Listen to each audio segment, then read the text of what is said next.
first. So 50,000 dock workers are now on strike along from the Gulf Coast all the way up to Maine, the entirety of the East Coast. Right now, at least 7 ships are anchored off the port of New Jersey.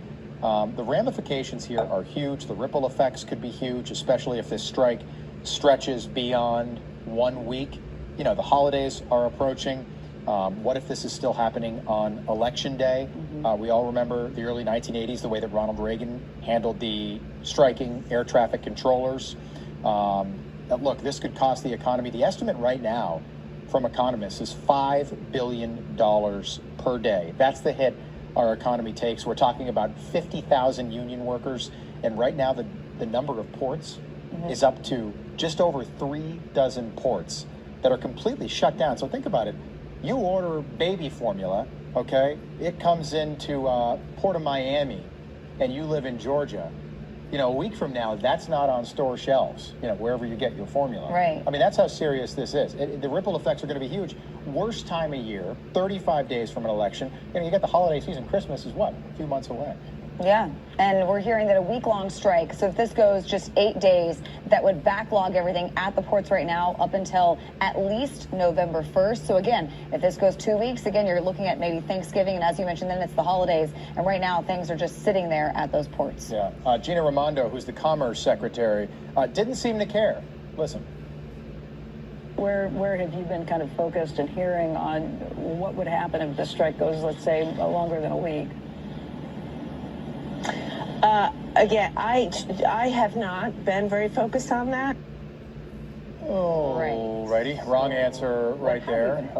For more, let's welcome in our team, commentary editor for the Washington Times, Kelly Sadler, and former special assistant to President Donald Trump, Mark Lauder. Great to have you both on. So, Kelly, you know, the dots are always there to connect if you can do it. It turns out that Mayor Pete Buttigieg, who's our transportation secretary, right? He's the guy that we should be hearing from, in addition to Gina Raimondo, the commerce secretary. Mayor Pete has been hunkered down with Tim Walz doing debate prep. So the commerce secretary, though fine, was asked, but the transportation secretary hasn't been asked. Priorities. Because he's been helping out Tim Walz. Yeah. Get ready for tonight's debate. And this right here, you know, coupled with the hurricane, this is going to be a huge story if this goes on and on and on. Yeah, it's the Biden administration leadership missing in action, right? We need leadership right now. The American people do, especially after Hurricane Helene. Economies, towns, people's lives have been absolutely devastated. And where is Kamala Harris and where is Joe Biden? You saw Donald Trump out there yesterday supporting the people, much akin to when he went to, you know, East Palestine, Ohio, after the train derailment.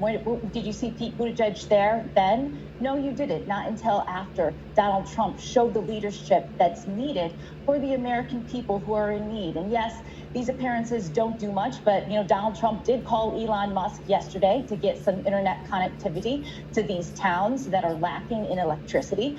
And it also brings attention to the situation. These people are in need, so GoFundMe pages can be set up. The American people can donate their time and give to the Red Cross. It gives that sort of publicity to the issue, and you just saw Kamala Harris with on a plane, her earphones not even connected to her phone, with a blank sheet of paper, getting some sort of briefing. Joe Biden's on the beach.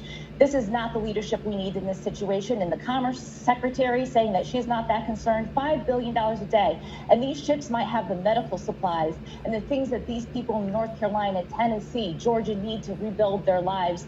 And where's the Biden administration? MIA.